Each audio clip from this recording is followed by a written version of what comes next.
أعوذ بالله من الشيطان الرجيم بسم الله الرحمن الرحيم واتل عليهم نبأ ابني آدم بالحق إذ قربا قربانا فتقبل من أحدهما ولم يتقبل من الآخر قال لأقتلنك قال إنما يتقبل الله من المتقين لئن بسطت إلي يدك لتقتلني ما أنا بباسط يدي إليك لأقتلك إني أخاف الله رب العالمين إني أريد أن تبوء بإثمي وإثمك فتكون من أصحاب النار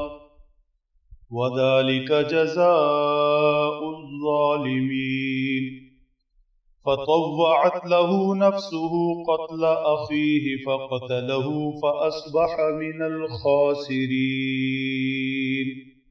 صدق اللہ العظیم۔ بنی اسرائیل یہود کے احوال ذکر ہو رہے ہیں۔ یہود کی شرارتوں، بدعہدیوں، نافرمانوں کا تذکرہ ہو رہا ہے۔ بنی اسرائیل کے ہاتھوں حضرات انبیاء کرام علیہم الصلاۃ کے ناحق قتل ہوئے، اور تماشا یہ ہے کہ ان کا دعویٰ تھا نحن ابناء اللہ و احباؤہ، ہم اللہ کے بیٹے ہیں، العیاذ باللہ اللہ کے محبوب ہیں۔ بھلا انبیاء کرام کے قاتل بھی اللہ کے بیٹے یا محبوب ہو سکتے ہیں؟ ناحق قتل کتنا بڑا جرم ہے، اس کی سنگینی کے بیان کے لیے آج تلاوت کی گئی آیات طیبات میں دنیا کے اندر ہونے والے پہلے ناحق قتل کا ذکر کیا جا رہا ہے۔ انسانی دنیا میں پہلا قتل یوں ہوا۔ معاملہ یہ ہے، حضرت آدم علیہ السلام کے دو بیٹے تھے، قابیل اور حابیل۔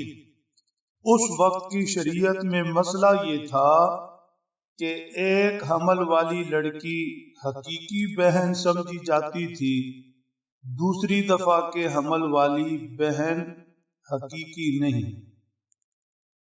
معاملہ یوں بنا کہ قابیل والی لڑکی خوبصورت تھی اور دوسری نہیں۔ اب اس کا نکاح قابیل کے ساتھ ہو نہیں سکتا تھا۔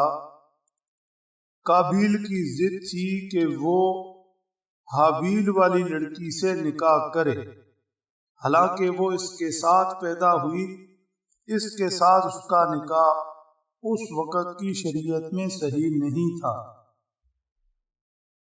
جھگڑے نے طول پکڑا، فیصلہ ہوا کہ دونوں قربانی دیں۔ جس کی قربانی قبول ہوئی، اس وقت قربانی کی قبول ہونے کی نشانی تھی کہ آگ آ کر اس قربانی کو کھا جاتی تھی۔ معاملہ یہ بنا کہ قابیل کی قربانی قبول نہیں ہوئی، حابیل کی ہو گئی، لہذا فیصلے کے مطابق اب اس لڑکی کا نکاح حابیل سے ہونا تھا۔ قابیل کو اس بات پر شدید غصہ آیا۔ وَاتْلُ عَلَيْهِمْ نَبَأَ ابْنَيْ آدَمَ بِالْحَقِّ، ان پر تلاوت کرے، انہیں قرآن سنائیں، قصہ بتائیں حضرت آدم کے دو بیٹوں کا، بالکل ٹھیک ٹھیک۔ اِذْ قَرَّبَا قُرْبَانًا فَتُقُبِّلَ مِنْ أَحَدِهِمَا، جب دونوں نے قربانی پیش کی اور ان میں سے ایک کی قربانی قبول ہو گئی، وَلَمْ يُتَقَبَّلْ مِنَ الْآخَرِ، دوسرے کی قربانی قبول نہیں ہوئی، قَالَ لَأَقْتُلَنَّكَ، تو ایک کہنے لگا قابیل کہ میں تمہیں ضرور قتل کروں گا۔ قَالَ إِنَّمَا يَتَقَبَّلُ اللَّهُ مِنَ الْمُتَّقِينَ، دوسرے نے یعنی حابیل نے جواب دیا قربانی قبول نہ ہونے کا غصہ مجھ پر کیوں نکال رہے ہو؟ قربانی تو اللہ متقین کی قبول کرتے ہیں، تمہارے اندر تقوی کی کمی، اللہ نے تمہاری قربانی قبول نہیں کی تو میرا کیا قصور ہے؟ لَئِن بَسَطتَ إِلَيَّ يَدَكَ لِتَقْتُلَنِي مَا أَنَا بِبَاسِطٍ يَدِيَ إِلَيْكَ لِأَقْتُلَكَ، اگر تو میرے قتل کے ارادے سے میری طرف ہاتھ بڑھائے گا تو میں اپنے ہاتھ کو تیری طرف قتل کے ارادے سے نہیں بڑھاؤں گا۔ انی اخاف اللہ رب العالمین، میں تو اللہ سے ڈرتا ہوں جو جہانوں کو پالنے والا ہے، میں ایسا نہیں کروں گا۔ بزرگ فرماتے ہیں کہ مظلوم کو چاہیے کہ سوائے بدلہ لینے کے اپنا دفاع کرے، تاہم دفاع سے بھی صبر کرے اور جان دے دے تو بڑی بشارتیں ہیں۔ کفار کا معاملہ الگ ہے، ان سے دفاع بھی کرنا اور جان بچانے کے لیے اور جہاد کی صورتحال میں حملہ آور ہونا یہ الگ بحث ہے۔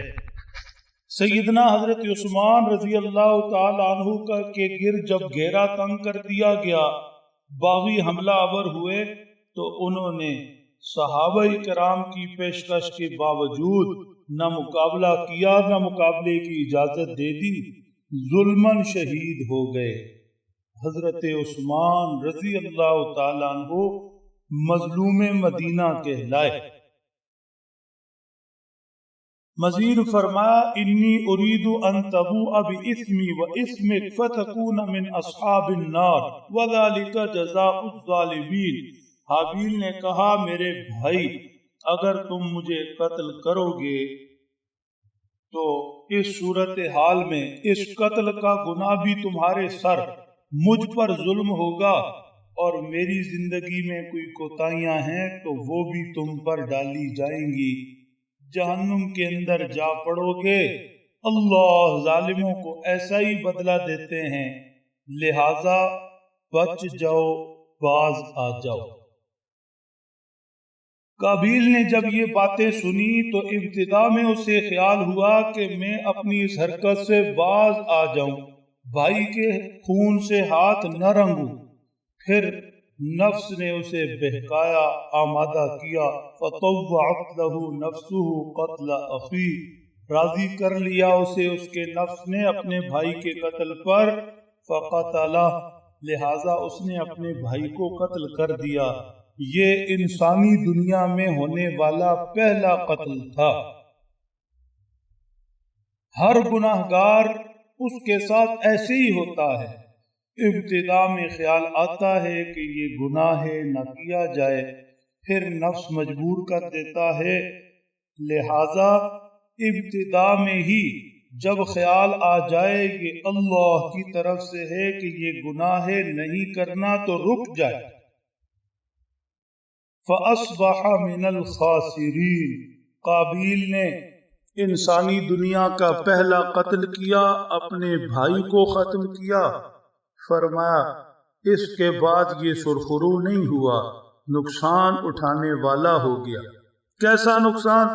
ایک تو بھائی کو کھو دیا، دوسرا نقصان خود پاگل ہو کر مرا، تیسرا نقصان قیامت تک جتنے قتل ہوں گے ان سب میں اس کا حصہ کہ قتل کی راہ اس نے نکالی۔ برائی کو ایجاد کرنے والا یہ سہولت کار ہے بعد کے برائی کرنے والوں کے لیے، اس کے سر بھی سب کی برائی ہوگی۔ قتل کا راہ اس نے کھولا، اب جو اس رستے پر چلے گا ان کے گناہوں میں قابیل کا حصہ ہوگا۔ حدیث پاک میں ارشاد ہے، اللہ کے پیارے نبی صلی اللہ علیہ وسلم نے ارشاد فرمایا، ظلم اور قطع رحمی کی سزا دنیا میں بھی ضرور ملتی ہے۔ اسے قابیل کو دنیا میں بھی سزا ملی، آخرت کی سزا تو ہے ہی۔ اللہ سمجھ دیں، عمل کی توفیق بخشے۔